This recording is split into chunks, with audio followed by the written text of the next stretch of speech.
हर हर महादेव, जय भोलेनाथ। नमस्कार, मैं साधना पांडे मार्गदर्शन पे आपका स्वागत करती हूँ। दोस्तों, मैं बताने जा रही हूँ करवा चौथ व्रत की बेहद सरल आसान पूजा विधि। देखिए, व्रत में थकान परेशानी सबको होती है और बहुत सारी सामग्रियाँ इकट्ठा करने में तो हालत ख़राब हो जाती है, क्योंकि खाना भी बनाना होता है।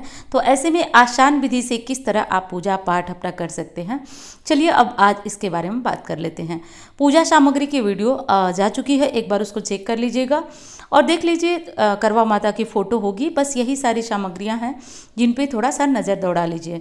तो एक बार जो मैंने जल रखा है लोटे में, उस तरह आप जल रख लीजिए और आप उससे अपने सामान का शुद्धिकरण, मतलब 3 बार जल फेर लीजिए तो शुद्धिकरण हो जाता है। जल फेरने का मतलब कि 3 बार जो है वो जल कुसा से, आम के पल्लों से, जो भी सामग्री आपने पूजा के लिए रखी है सब पे फेर कर ओम अपवित्रो पवित्रो वा, या नहीं जानते हैं तो कोई बात नहीं, जैसे हो जल फेर लीजिए। उसके बाद एक कलश ले लेंगे। कलश कोई भी ले सकते हैं, स्टील का लोटा छोड़ करके पीतल का, तांबे का, कोई भी ले लीजिए। उसमें आप गंगा जल मिश्रित जल जैसे मैंने भरा है वो भर दीजिए। सिक्का, सुपारी, हल्दी की गांठ डाल करके, सभी जानते हैं कलश रखना, तो इस तरह से करके। और दीपक वाला कलश बनाया जाता है, दीप कलश, ठीक है। तो दीप कलश आप लोग तैयार कर लीजिएगा। एक कलश, अब कुछ स्थानों पे बिना कलश की भी पूजा होती है, तो पूरी तरह आपकी इच्छा के ऊपर निर्भर है। अब देखिए, यदि भगवान भोलेनाथ की फ़ोटो करवा माता के फ़ोटो के साथ नहीं हो तो अलग से भोलेनाथ की भी फ़ोटो रखी जाती है। यदि इसी फ़ोटो में भोलेनाथ की भी फ़ोटो हो तो आवश्यकता नहीं है कि हम अलग से रखें, ठीक है। तो ये बात आप लोग ध्यान रखिएगा, क्योंकि एक फ़ोटो में ही बहुत सारे भगवान की फ़ोटो आती है, तो वो वाली फ़ोटो ले लेंगे तो आप एक ही फ़ोटो से संपूर्ण पूजा कर पाएंगे, जैसा मैंने रखा है। लेकिन देखिए, इस तरह गौरी जी बनाया। हल्दी ले लीजिए जो पीसी वाली होती है, और उसको पानी डाल करके गूँथ करके, और देखिए जैसे मैं बना रही हूँ उस तरह से आप गौरी ज़रूर बना लीजिएगा, क्योंकि कोई भी पूजा पाठ पूर्ण नहीं होती है गौरी गणेश के आह्वान और पूजन बिना। तो देख लीजिए, गौरी जी हमारी तैयार हो चुकी हैं। और गणेश जी, मैंने पूजा सामग्री वाली वीडियो में गणेश जी कैसे बनाए वो बताया है, तो उसे भी चेक कर लीजिएगा। और सुपारी पे मौली लपेट कर गणेश जी बनाया जाता है। और दीपक पहले जला लीजिएगा, ठीक है, क्योंकि दीपक जलाने बिना कोई भी पूजा शुरू नहीं किया जा सकता है। तो दीपक जला लीजिएगा। और जैसे मैंने चौकी वगैरह लगाई है, लाल पीला कोई भी शुभ रंग के कपड़े बिछा लीजिए। तो इस तरह के जो है कलर के कपड़े आप बिछा सकते हैं। उसके बाद आप क्या करेंगे कि जो भी आपकी जैसे कलश है उसमें सिक्का, सुपारी, हल्दी की गांठ ज़रूर डाल दीजिएगा। प्रायः जो है वो लोग कहते हैं कि नहीं डाल पाते हैं, लेकिन ज़रूर डालना ये अनिवार्य है, कलश इसके बिना पूर्ण नहीं हो। 3 बार आचमन करेंगे, ठीक है। देखिए, जैसे मैं आचमन कर रही हूँ उस तरह से आप भी जल हाथ में ले लीजिए। आप दाएं हाथ से बाएं हाथ में जल गिरा लीजिए, कुसा से, या जैसे भी आप लोटा में कुसा डाले हैं, आम का पल्लो डाले हैं, देख सकते हैं आप। उस तरह से 3 बार लेकर के भगवान विष्णु का ध्यान किया जाता है, इससे शरीर पवित्र हो जाता है। तो ये कर लीजिएगा पूजा से पहले, इसमें कोई बड़ा आडंबर नहीं है, ठीक है। तो ये कर लीजिएगा। इसके बाद हम लोग संकल्प करेंगे, संकल्प करके ही तो पूजा करेंगे। तो आज जो है वो गणेश चतुर्थी का दिन है, तो वो भी बताइएगा। अपना नाम स्थान बोलिएगा। आप अपने पति की दीर्घायु के लिए ये पूजन कर रही हैं तो ये भी बताइएगा। सब कुछ बोल करके आपको जो है वो कर लेना है। अब देखिए, करवे में क्या भरें, इसमें बड़ा कन्फ्यूजन रहता है। एक करवे में आप मिट्टी का भी करवा ले सकते हैं, पीतल का ले सकते हैं। अलग अलग स्थानों पे अलग अलग रीति है। तो कुछ लोग एक करवे पीतल का लेते हैं और कुछ एक मिट्टी का लेते हैं। तो एक करवे में आप क्या, जो कलश की साइड करवा है उसमें आप भरेंगे जल, उससे देंगे हम चंद्रमा को अर्घ, तो उसमें जल भर देंगे आप। और दूसरे करवे में अलग अलग रीति रिवाज होता है। कहीं कहीं पे जो है करवे में, हमारे यहाँ तो ड्राई फ्रूट भरा जाता है, तो मैं ये भर चुकी हूँ और मैं पूजा सामग्री में पूरी बात भी आपको क्लियर की हूँ, तो वो भी आप देख सकते हैं। तो हमारे यहाँ ड्राई फ्रूट भरा जाता है, कुछ लोगों के यहाँ चिवड़ा, जिसको पोहा बोला जाता है, वो भरा जाता है, कुछ लोगों के यहाँ जो लावा लाई बोला जाता है, वो अलग अलग स्थानों पे अलग अलग नियम है। तो जो भी भरा जाए, एक साइड वाले करवे में आप अपने यहाँ जो नियम है वो भरिएगा। वैसे कुछ नहीं जानते तो सर्वोत्तम है ड्राई फ्रूट डाल दीजिए, सबसे बढ़िया ये माना जाता है। सबसे अच्छा सूखा फल ड्राई फ्रूट भर दीजिए एक करवे में, और दूसरे करवे में आप जल भर दीजिए। मतलब पहले वाले जो पार्वती माता के साइड है वो करवा जो है आप उसमें जल भरिए, क्योंकि वो चंद्रमा को है। और एक करवे में आप ड्राई फ्रूट भरिए या फिर पोहा भरिए, ठीक है। और सबके ऊपर ढक्कन लगा दीजिए, ढक्कन में थोड़े थोड़े चावल रख दीजिए। कई स्थानों पे जौ भी प्रयोग होता है, गेहूं प्रयोग होता है, तो जो ठीक लगे वो कर लीजिए। अब उसके बाद दोस्तों पार्वती माता को हम लोग करवा माता को चुनरी चढ़ाएंगे। तो एक ही फोटो में सभी देवी देवता हैं, तो एक जो चुनरी आई है छोटी सी आती है भगवान के लिए, वो चुनरी आप चढ़ा दीजिए करवा माता को। अब हमने गणेश जी भी रख दिया, कलश भी रख दिया, दीपक भी प्रज्वलित हो गए, करवा भी रख दिया, सब में करवे भर चुके हैं। तो अब हम करेंगे पूजन, और हमने संकल्प भी कर लिया है कि हम आज करवा चौथ की पूजा करने वाले हैं। तो अब हम करेंगे पूजन। तो देखिए गणेश चतुर्थी है, तो आप इस चीज़ को भूलिएगा मत। तो जो हमने आगे गणेश जी और पान के पत्ते पे और गौरी जी स्थापित किया है, भूल मत जाइएगा, वो करना अनिवार्य है आपके लिए। और बेहद साधारण और सरल विधि से मैं बता रही हूँ। आपको बातें पसंद आ रही हैं, वीडियो पसंद आ रही हैं दोस्तों, तो लाइक करिए। और चैनल पे बहुत सारे उपाय की वीडियो पड़ी हुई हैं, व्रत त्यौहार की वीडियो पड़ी हुई हैं। भगवान न करे लेकिन किसी समस्या में है तो उससे निराकरण के लिए बहुत सारे उपाय पड़े हुए हैं। तो आप एक बार चैनल को चेक ज़रूर करिएगा, अच्छा लगे तो सब्सक्राइब कर लीजिएगा और वीडियो को लाइक ज़रूर करिएगा आपको पसंद आए तो। और चलिए अब आगे की पूजा विधि देख लेते हैं। अब दोस्तों हम भगवान को करेंगे तिलक।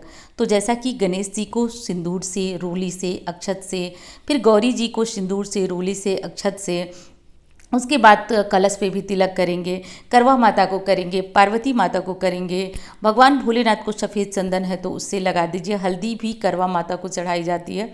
तो ये सारी चीज़ें शुभ हैं, तो ये भगवान को ज़रूर चढ़ाएं। अब कुछ लोगों का एक कन्फ्यूज़न होता है दोस्तों कि करवा कैसे बदलें। बहुत सारे कन्फ्यूज़न होते हैं करवा कैसे बदलें, तो वो भी मैं करके आपको दिखा रही हूँ कि आप अकेले कर रहे हैं। क्योंकि देखिए अब हर कोई साथ में करें, परिवार में 2-4 लोग हों, ये संभव नहीं है। तो अकेले में करवा बदलने की विधि भी क्या है वो बता रही हूँ। क्योंकि सभी तो अकेले में ही करते हैं, जहाँ हैं वहीं पूजा करते हैं और सभी अकेले अकेले ही हैं। तो ऐसे में करवा कैसे फेरें वो बता रही हूँ आपको। अब करवा जो है वो ध्यान रखिए, एक करवे में आप जल भरेंगे, दूसरे करवे में आप अपने यहाँ के नियम जानती हैं तो भर लीजिए, नहीं तो ड्राई फ्रूट ज़रूर भर लीजिए। ऊपर ढक्कन सभी करवों पे लगा लीजिए। कहीं कहीं पे करवे में जो होल होता है उसमें सरई डाली जाती है। यदि ऐसा कोई नियम है तो डाल लीजिए, नहीं सरई डाल पा रही हैं तो कोई बात नहीं, बिना सरई के भी पूजन हो जाता है। तो ये काम कर लीजिए। अब करवा चौथ माता में जो है वो कथा अनिवार्य होती है, तो कथा है तो सुन लीजिएगा, नहीं तो चैनल पे आपको कथा की वीडियो मिल जाएगी। सिंदूर भी चढ़ा दीजिएगा करवा माता को। कुंवारी लड़कियां पूजन कर रही हैं तो आप लोग ये मत करिएगा, सिंदूर न चढ़ाइएगा। बाकी सारी पूजा विधि सेम होगी। और जो सुहाग की सामग्रियां अभी चढ़ाएंगे हम लोग, उसमें आप लोग सिंदूर, बिंदी वगैरह नहीं चढ़ाएंगी। आप लोग मेहंदी, महावर, ये सारी चीज़ें चढ़ा सकती हैं। दूसरी चीज़ है दोस्तों कि करवा चौथ की पूजा में माता पार्वती की पूजा बहुत ज़्यादा ज़रूरी होती है। करवा माता, माता पार्वती, इनका नाम हमेशा लेना चाहिए, क्योंकि इनका नाम लेने से अखंड सौभाग्य की प्राप्ति होती है। जो भी सुहाग सामग्रियां हैं उसमें मैंने साड़ी है, सिंदूर है, बिंदी है, ये सब रख दिया है। तो ये करवा माता, माता पार्वती से स्पर्श कराइए और इसको स्पर्श करा के एक साइड रख दीजिए, पड़े रहने दीजिए पूरी रात के लिए, ठीक है। सुबह जब हम विसर्जन करेंगे या फिर शाम को ही उठाकर, जब आपका चंद्र पूजन हो जाता है, व्रत आप खोल लेते हैं, तो ये उठाकर अपनी सासू माँ को दे दिया जाता है ये साड़ी। इसमें से कुछ सामान हम अपने लिए भी ज़रूर निकालेंगे, क्योंकि माता का प्रसाद है।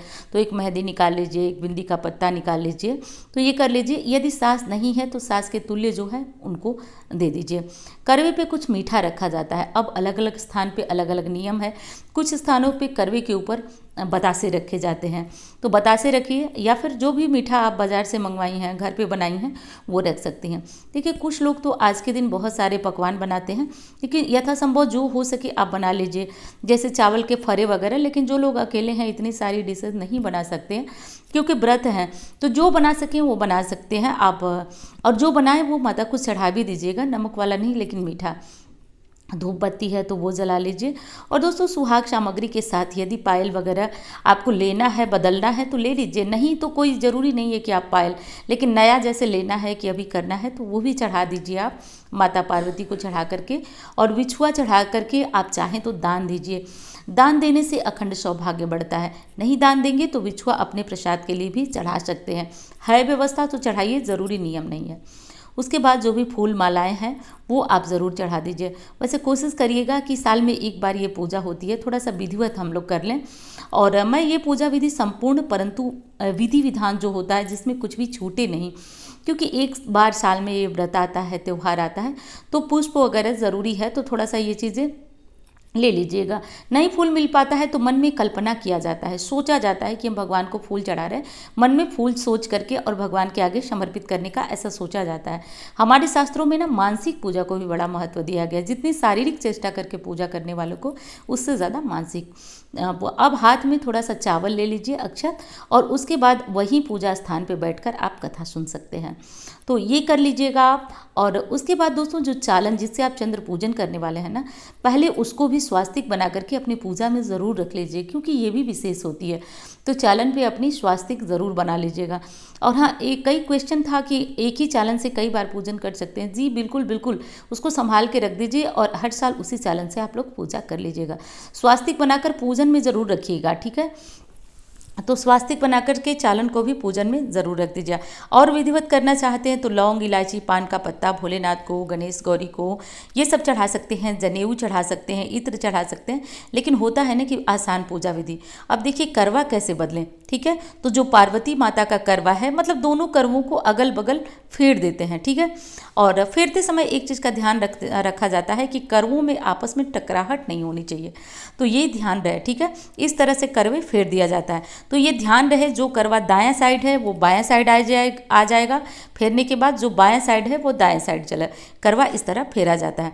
अब कहीं कहीं पे लोग एक ही करवा रखकर पूजन करते हैं, पीतल वाला या फिर मिट्टी वाला। तो वो कैसे करें, तो वो इस तरह से फोटो में जो करवा बना होता है उससे आप स्पर्श करा के 7 बार, ठीक है। और करवा जो फेरने की रस्म है वो 7 बार होती है। तो 7 बार इस तरह से करके माता पार्वती से अखंड सौभाग्य की कामना करके उनसे अपना करवा बदला जाता है। तो इस तरह से करवा करके करवा फेर लीजिए आप लोग। अब दोस्तों, कई स्थानों पे नियम है नारियल चढ़ाने का। हमारे यहाँ नियम है, पूजा पूर्ण हो जाती है तो हम एक नारियल माँ को समर्पित करते हैं, क्योंकि नारियल श्रीफल माना जाता है और उसको समर्पित करने से जीवन में सुख समृद्धि की वृद्धि होती है। तो आप एक नारियल माँ को ज़रूर समर्पित करिए। नारियल समर्पित करिए, उसके बाद उस नारियल को प्रसाद स्वरूप आप स्वयं ग्रहण कर सकते हैं, लेकिन आज ज़रूर समर्पित किया जाता है। और दान की तो देखिए कोई सीमा ही नहीं है, आप जितना दान करेंगे बहुत अच्छी बात है। वैसे मैं काफ़ी कम दिखा रही हूँ आपको, आपकी इच्छा हो तो आप और, मैं साड़ी बिंदी चूड़ी दिखा रही हूँ, आपकी इच्छा हो तो आप और भी ज़्यादा ले सकते हैं। 16 श्रृंगार की सामग्रियाँ चढ़ाइए। और चढ़ाने के बाद सासू माँ हैं तो उन्हें दान दीजिए, कोई बड़ा बुजुर्ग है, सासू माँ नहीं है तो उन्हें दान दीजिए। और हाँ, ये चीज़ जो दान दी जाती है, यदि सासू माँ सुहागन नहीं है तो किसी और को दान दिया जाता है, क्योंकि सुहागन को ही दान देने का नियम है। तो ये सारी चीज़, ये सारे नियम आपको ध्यान देना चाहिए और ज़रूर ध्यान देना है इस बात का। उसके बाद दोस्तों, अंत में हम करेंगे आरती। तो आरती गणेश जी की करना आप लोग मत भूलिएगा, क्योंकि ये मत भूलिए कि ये पूजा गणेश